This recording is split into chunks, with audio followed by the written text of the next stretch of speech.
сегодня празднует день рождения. Ему исполняется 81 год, и он самый возрастной президент США. Ранее этот рекорд принадлежал Рональду Рейгану, который ушел с поста в 77. Несмотря на свой возраст, Байден планирует баллотироваться на второй срок. Если он будет переизбран, до истечения своего второго срока ему исполнится 86. С вами Нехта. Все самое важное и интересное на этом часе. Украина начала внезапное наступление на російські позиції і закріпляється на лівому берегу Херсонщини. Відбувається контрбатарейна боротьба уже не лише з правого берега з лівим, а вже і лівий берег ці плацдарми можуть ворогу відповідати. Израиль и боевики Хамас близки к соглашению о временном перемирии. Я не хочу вдаваться в подробности этих переговоров. Очевидно, что они будут деликатны. Чем меньше мы будем вдаваться в детали, тем больше шансов на заключение такой сделки. Мощнейший за полвека ураган обрушился на Сибирь. Есть погибшие. Почти 300 тысяч человек остались без света. Посмотрите, что творится у нас. Ой, ужас какой. Друзья, вначале, как всегда, наболевшим. Все просят лайки, я не буду исключением, ведь для команды Нехта очень важна ваша поддержка. Ваша активность говорит YouTube о том, что мы вам интересны, и это очень помогает продвижению наших видео. Итак, вперед к новостям. 2 человека погибли, еще 2 ранены. Армия РФ обстреляла автостоянку транспортного предприятия в Херсоне. Об этом сообщил глава Херсонской обладминистрации Александр Прокудин. Мужчины работали водителями, а одну из пострадавших зацепило осколками в собственной квартире. Стало известно еще об одной пострадавшей в результате утренних обстрелов автостоянки в Херсоне. Это 56-летняя женщина, на момент удара находившаяся в квартире. Ее госпитализировали с контузией и травмой спины. Врачи оценивают состояние как средней тяжести. В результате этой атаки погибли 2 человека, еще 2 ранены и сейчас находятся в больнице. Украина начала внезапное наступление на российские позиции, пишет военный обозреватель Бильд Юлиан Рёбке. ВСУ удалось отбросить войска РФ на левом берегу Днепра на несколько километров. Первоначальные оценки варьируются от 3 до 8 километров. Если эти сообщения о наступлении украинских военных подтвердятся, это станет крупнейшим успехом ВСУ за последние несколько месяцев.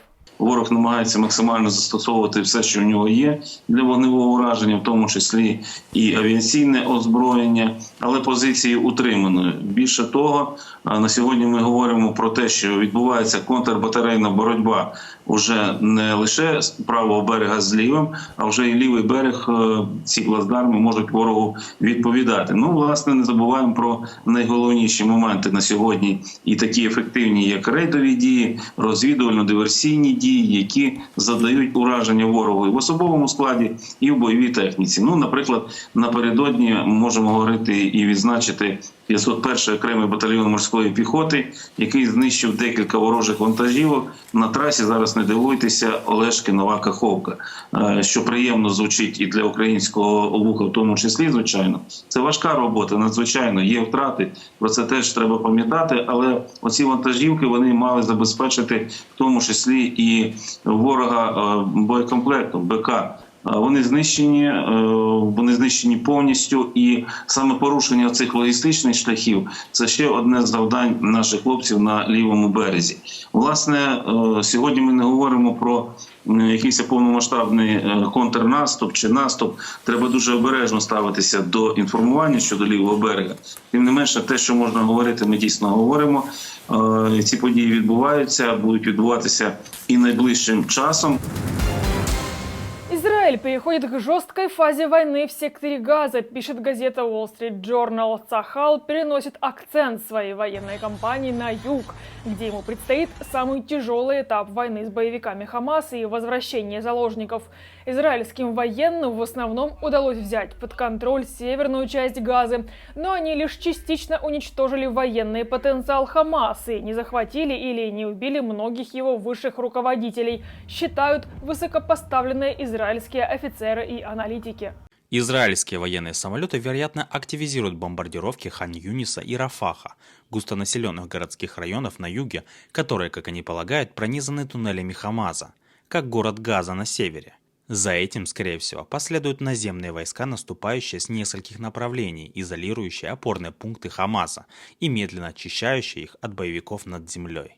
Израиль и Хамас близки к соглашению о временном перемирии. Об этом сообщает Washington-Post. Перемирие может продлиться 4 или 5 дней. Хамас якобы в обмен на паузу обещает отпустить десятки заложников. Впрочем, в США заявляют, что сделка еще не достигнута. По данным египетских СМИ, перемирие может наступить уже сегодня. Мы надеемся, что в ближайшие дни нам удастся освободить значительное число заложников. Я не хочу вдаваться в подробности этих переговоров. Очевидно, что они будут деликатны. Чем меньше мы будем вдаваться в детали, тем больше шансов на заключение такой сделки. Но это очень серьезные усилия, и я надеюсь, что мы сможем договориться в ближайшие дни. Мы говорим о паузе в боевых действиях на несколько дней, чтобы мы могли вывести заложников. Это не прекращение огня, потому что мы будем продолжать оказывать давление на Хамас, чтобы ликвидировать его военную инфраструктуру и инфраструктуру террора. Мы не собираемся прекращать это, но мы готовы пойти на паузу ради значительного числа заложников, если мы договоримся. 11 эвакуированных из больницы Аль-Шифа младенцев в критическом состоянии. Всемирная организация здравоохранения вывезла 31 младенца в госпиталь в Рафахе на юге сектора Газа. Ситуация с топливом и электроснабжением в Шифе по-прежнему нестабильная. ВОЗ сообщили, что там остается более 250 пациентов и еще 20 медицинских работников. И всех их нужно немедленно эвакуировать. После нескольких часов работы и координации прибыл медицинский персонал, 1 врач и 4 медсестры. В итоге они вывезли 31 ребенка. Первоначально их было 39, 8 младенцев погибли. 2 из них в медицинском комплексе Аль-Шифа. Некоторые из них находятся в критическом состоянии. 1 на аппарате искусственной вентиляции легких. Есть некоторые в состоянии средней тяжести, а некоторые стабильные, состояние здоровья которых позволяет кормить их непосредственно детской смесью, либо через трубочки. Судью Оксану Демяшеву, которая приговорила художницу Сашу Скочеленко к 7 годам заключения, хотят повысить в должности. Квалификационная коллегия судей Санкт-Петербурга рекомендует назначить Демяшеву на должность зампреда Калининского районного суда Санкт-Петербурга. Судья, напомню, назначила художнице срок за распространение антивоенных ценников, которые дают в РФ убийцам.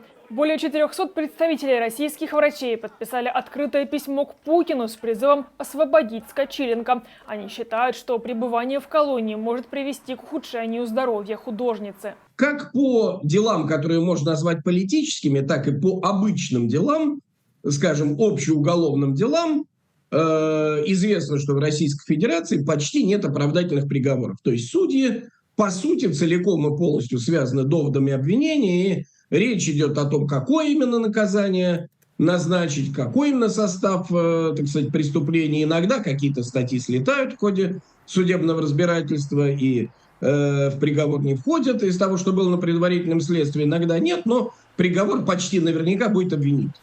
Понятно, что при такой практике и в условиях режима, по сути, фашистского режима, который сейчас сложился в России, судьи связаны в своих решениях, в своих приговорах позиции официальной государственной президентской власти. И за хорошее поведение, это уже достаточно сложившаяся такая практика, именно такие судьи, которые выносят необходимые приговоры, идут на повышение. Мощнейший за последние полвека ураган бушевал в Сибири. Последствия ощутили жители Алтайского и Красноярского края, в Кемеровской, Омской и Новосибирской областях. Из-за урагана погибли 4 человека, а без электричества остались около 300 тысяч. Посмотрите, что творится у нас. Ой, ужас какой. 2 человека стали жертвами стихии в Новокузнецке, когда на машину, в которой они ехали, упало дерево. Еще 2 погибли в Кузбассе и Алтайском крае. На стороже в поселке Новый Городок упала крыша. 4-й жертвой стала женщина, пытавшаяся удержать улетающую кровлю. По данным Сибириалии, в Новокузнецке не работают трамваи и троллейбусы. Во многих районах нет света, остановлены котельные. Уже сейчас в городе насчитывается более 50 участков, где требуется ликвидация последствий ветра. Это и жилые дома, и соцучреждения, и улично-дорожная сеть. В нескольких районах отключена электроэнергия. В усиленном режиме работают специалисты ГО и ЧС, диспетчеры единой диспетчерской службы. Также привлекаем спасателей и федеральные структуры к ликвидации последствий. Районы продолжают мониторить территорию города. В Мадриде около 170 тысяч человек вышли на митинг против премьер-министра Педро Санчеса после того, как он принял присягу.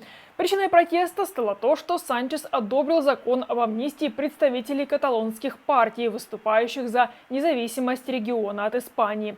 Политик накануне выборов выступал против этого, но после победы и после долгих переговоров по созданию коалиции и правительственного кризиса пошел на сделку. Этот шаг разозлил многих испанцев. Мы собрались здесь из-за всех тех позорных вещей, которые происходят в Испании. За всю свою жизнь я не видел ничего подобного. Мы никогда не видели, чтобы премьер-министр покупал свое место, а теперь мы все платим за это.